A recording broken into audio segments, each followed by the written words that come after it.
ไอทีประจำบ้านสวัสดีครับคลิปนี้มาสั้นๆนะครับตั้งใจจะเอา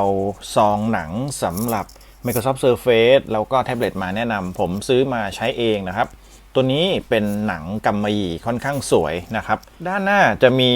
โลโก้ตัวนี้เป็น Microsoft เป็น Windows นะครับแล้วก็ตรงนี้จะมีแถบสามารถใส่เอกสารตรงนี้ได้ส่วนด้านหลังนะครับสามารถใส่ปากกาตรงนี้ได้พอดีแต่ผมไม่ค่อยชอบเพราะว่าเวลาใส่กระเป๋าเนี่ยตรงนี้มันจะนูนออกมาผมชอบใส่ชาร์จถ้าเป็น Microsoft Surface เนี่ยเราสามารถหันด้านที่แปะปากกาออกมาแล้วก็เสียบชาร์จเนี่ยแปะไว้ชาร์จแบบนี้ได้เลยนะครับแล้วก็ใส่กระเป๋าไปตัวนี้เป็น Microsoft Surface Pro รุ่น6นะครับมีหลายรุ่นตัวกระเป๋านะครับสำหรับตัว Microsoft Surface ในหน้าเว็บเนี่ยเขาทำมาเพื่อ Surface เลยสำหรับร้านนี้นะครับแต่จริงๆแล้วก็มีรุ่นสำหรับแท็บเล็ตรุ่นอื่นด้วยนะครับผมรู้สึกว่าตัวนี้เขาทำออกมาได้ดีขอบเขาบางนะครับแล้วก็โดยความบางเนี่ยค่อนข้างบางพอสมควรแต่จริงๆก็ไม่ได้บางซะทีเดียวนะครับตัวนี้จะมีความหนาอยู่ประมาณ3มิลเนี่ยครับจะนุ่มๆนะครับพอใส่เข้าไปก็สามารถใส่กระเป๋าได้อีกชั้นหนึ่งแต่ถ้าเกิดพูดถึงความบางเนี่ยตัวนี้จะเป็นหนังนะครับจะเป็นหนังเทียมก็ค่อนข้างสวยเนี่ยหนัง PU นะครับเขาบอกว่าสามารถที่จะวางตรงนี้แล้วก็ตรงนี้เป็นแผ่นรองเมาส์ได้นะครับแต่ผมซื้อมาแล้วรู้สึกว่าไม่ค่อยชอบเพราะมันล้นๆไปหน่อยนะครับเนี่ยครับสามารถใช้ได้เหมือนกันผมชอบตัวนี้เพราะว่าตัวนี้มันสีมันสวยมีหลายสีตัวนี้เป็นเทาเข้มนะครับมีเทาอ่อนมีดำด้วยนะผมซื้อมาใช้กับตัวนี้เป็น Microsoft Surface ที่เป็นขนาดเท่ากับ5 6 7เนี่ยครับตัวนี้มันเป็นรุ่นเก่าหน่อยนะครับ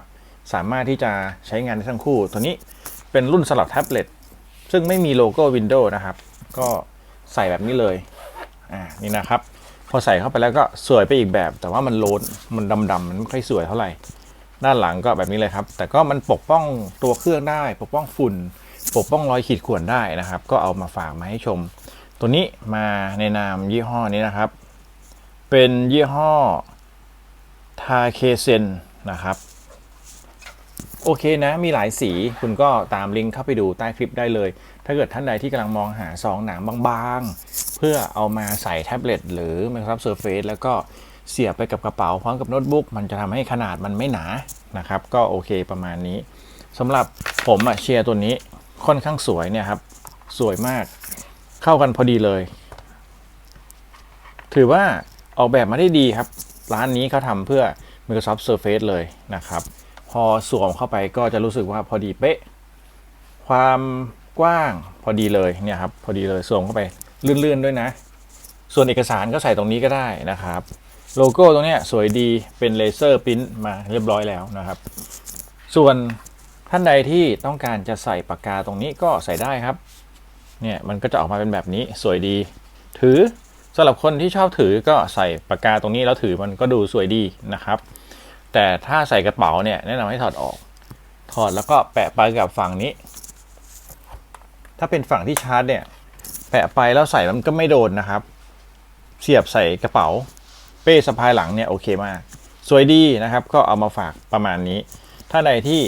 กำลังมองหาก็ลองไปอ่านคอมเมนต์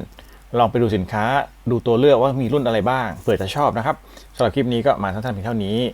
ถ้าใดมีคำถามหรือสนใจตรงไหนก็คอมเมนต์เอาไว้ได้เลยเดี๋ยวจะรีบทดสอบมาตอบให้ครับสำหรับคลิปนี้ขอบคุณที่รับชมครับสวัสดีครับ